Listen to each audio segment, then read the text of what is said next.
Hey guys, what is going on? Welcome to my MTAR class setup tutorial. In this video, as always, we will be showing a K.E.M setup, assault, support, rush, and a hidden setup. So without any further ado, let's jump straight on into it. For the K.E.M class, we will have the MTAR with the foregrip and suppressor. Foregrip to keep accuracy up when aiming down sights and firing at the enemy. Suppressor to remain hidden on the minimap while shooting. With the perch, we've got ready up so that you can get our first bullet advantage after sprinting round, looking for someone.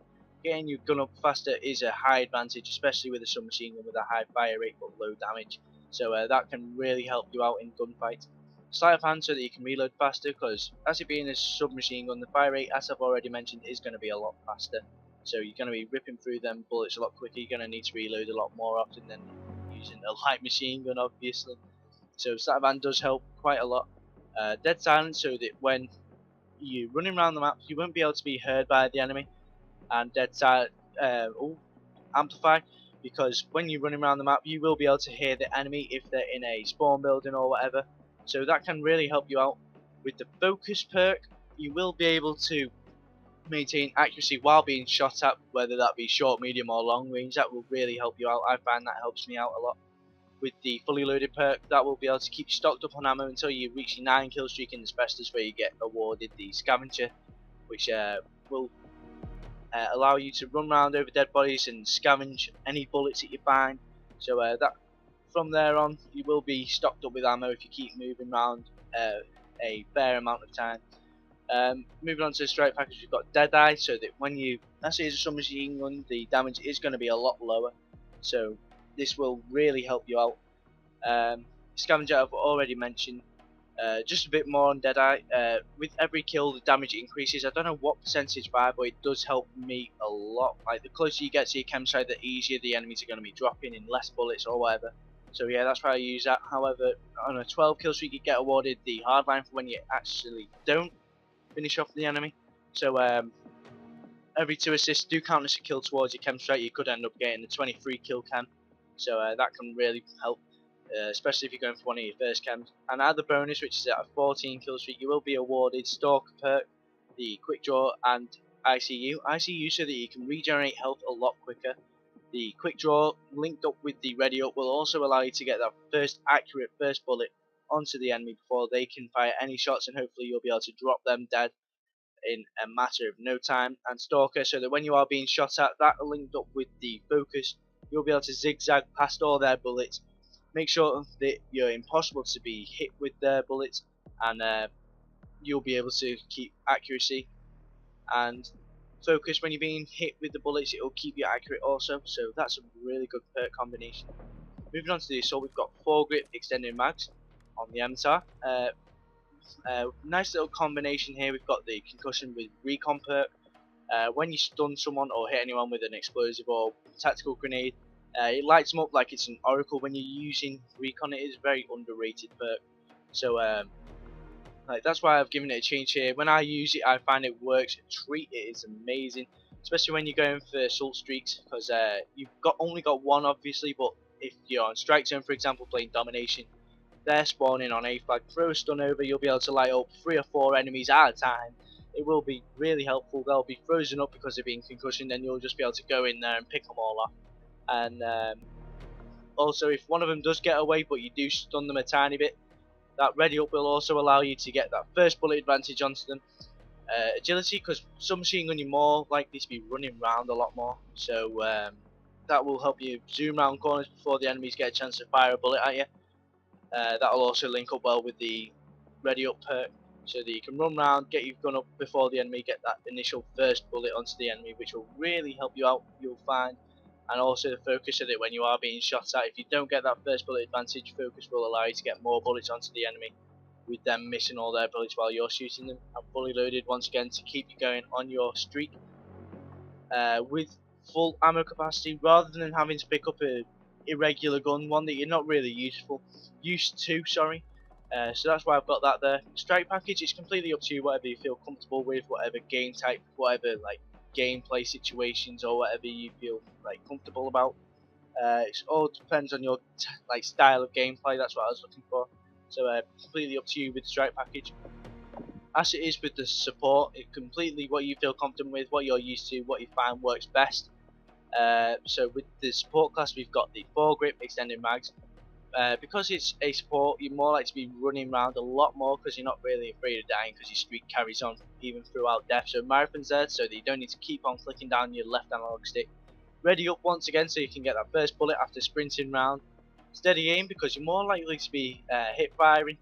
So ready up to get your gun ready and then hip firing. You will be able to spray and pray a lot of people down. That will help you really well. Dead silent so that the enemy can't hear you. I know it's a bit of a disadvantage them being able to see you on the map, but you're running around with marathon, you're going to be able to get out of sight before the enemy can actually get to where you were when you fired the bullets. Scavenger, because you're running around a lot more, that's going to be more efficient for you, running over the scav patch rather than starting off with full bullets and then dying on a 1 or 2 kill streak. And focus so that you can keep every bullet onto the enemy at medium to long range. Moving on to the rush class, we have a muzzle brake and a extended mags attachment. Muzzle brake because this is going to be more close range. You're not really going to aim in and need to keep the kick down because it's going to be a lot more close range. So that extra damage through the muzzle brake will help you out amazingly. And extended mag so you don't need to reload as often as we do not have sleight of hand in the perks. We've also got ready up. Once again, it is such an amazing perk. It shouldn't be worth one little perk slot. It should be worth a lot more. The amount of times this has saved my life by getting that first bullet advantage, it really helps. As it's a rush class, we've got agility marathon so that you can run around like headlessly from objective to objective if you're playing domination, A to B to C or whatever order you like. Steady aim because you're going to be more hip firing as I've already said, so that will keep accuracy up that way. Dead silence so that you can't like disturb your teammates if they're going for a chem strike or anything. They won't be able to hear your footsteps and neither will the enemy, so that will really help you and your team out. Focus so that when you are aiming down sights, if you have to, then you'll be able to maintain full accuracy.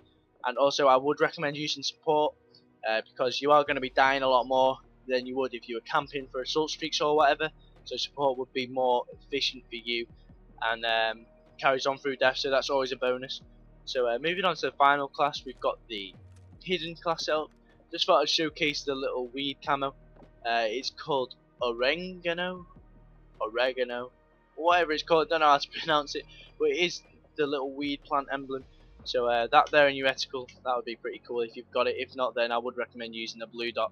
But BMR sight for short and long range combat. Like if you're moving around the outskirts of the map on a big map, that long range sight can really help you out. That's 4 times zoom, and the normal is just about the same as a red dot sight. So that is really helpful. You can flip between the two by clicking the right analog stick, and also suppressor because you want to remain hidden. That is the aim of this class. Ready up just in case like you're moving from one camp spot to another camp spot and you come across an enemy, you will be able to get that first bullet advantage to keep you on your streak. Blind eye, incog, off the grid and fully loaded. Fully loaded because you're not really going to be running around after scav packs, you're going to be more hanging back and letting your teammates do the objective work. Blind eye because you're undetectable by air support or oracles.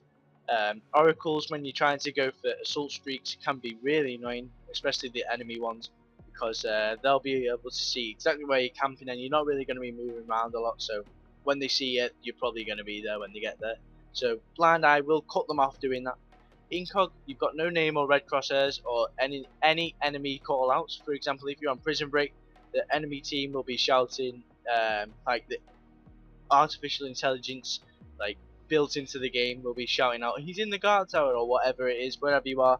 So if you've got incog on, they won't be able to say that, and you're also invisible to thermal if you are around the outskirts of the map and you are pretty hard to be seen. Thermal can give away position pretty easily, so that's why I've got that there. Also off the grid, satcoms will not be able to see you, so that is also a bonus. And you will never appear on the minimap with this class unless you pick up a random gun which doesn't have a suppressor. So yeah, I would recommend using a assault strike package with this gun also, especially on a hidden class, because you most of the times them support streaks do give away position. For example, a night owl or a squad member follow you around, but I suppose that if you are using support, I would recommend using something like satcom, ballistic vests and ammo crate. But with the assault, it's pretty much what you feel comfortable with, whatever your game style is, so completely up to you there. As it's come to the end of the video, I just want to give a quick shout out to my good friend David. His YouTube is Davido Gaming. I'll leave a link to the description, a link to his channel in the description, sorry. He's been on YouTube 4 days. He's already hit 40 subscribers, I think it is. It's around about there, which is a lot better than what I've been doing. If you guys could go share the love, go give him a subscription.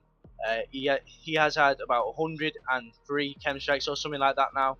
He is beast at this game. You should go check him out. He will be uploading daily, he said. So far he's been keeping that up. Uh, Hopefully you guys enjoy his videos. Hopefully you guys have enjoyed my videos. If you have enjoyed this video, or if I have helped you in any way with this class setup video, leave a like, comment with any feedback on the video, and as always subscribe for more content to be released, whether that be gameplay, chem strikes, or class setup videos such as this. Next up it will be it will be a light machine gun, and it will be the Amelie or Amelie, whatever you want to say. So be sure to stay tuned to see that, and I'll see you there.